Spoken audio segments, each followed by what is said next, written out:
हजुरहरूले देखिराख्नु भएको नेपाली वर्गीय चिडिया ठाकुरबाबा नगरपालिका वडा नम्बर 9 स्थित हात्तीसारको हो। देशका हात्तीहरू पालन गरिएका छन्, घरपालुवा हात्तीहरू हुन्। यहाँ एउटा चिडियाखाना पनि छ जहाँ चाहिँ नि बाघ पनि देख्न सकिन्छ। यहाँ गैंडा छ, यो एकसिङे गैंडा हो। यो विश्वमा दुर्लभ भइसकेको यो गैंडा बर्दिया राष्ट्रिय निकुञ्जमा चाहिँ छ।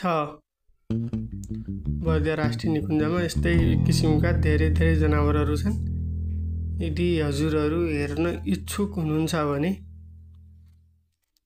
बर्दिया नेशनल पार्कमा आउन सक्नुहुन्छ। एकदम मनोरम स्थलमा छ, ठाउँमा छ। यहाँ ठाकुरबाबा नगरपालिका एउटा पर्यटकीय गन्तव्यको स्थल पनि हो।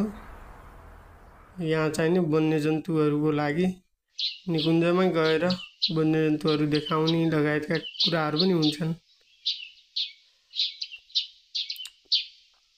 बास बस्न होटेलहरूको पनि व्यवस्था छ र ठाकुरबाबा नगरपालिकामा ठाकुरबाबा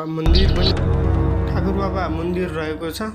पुरातात्विक हिसाबले चाहिँ एकदम महत्त्वपूर्ण मन्दिर, ठाकुरजीले तपस्या गरेको ठाउँ यो मन्दिर हो। यो मन्दिर जाने बाटो हो। अगाडि मन्दिर पनि छ, सुन्दर छ। यहाँ चाहिँ नि यही हो, हेर्नुस्, मन्दिर यो हो, मन्दिर परिसर यो हो। यहाँ लाइटिङको व्यवस्था सबै तामझाम गरिएको छ। Thanks for watching video. Don't forget like, comment, share and subscribe. Thank you.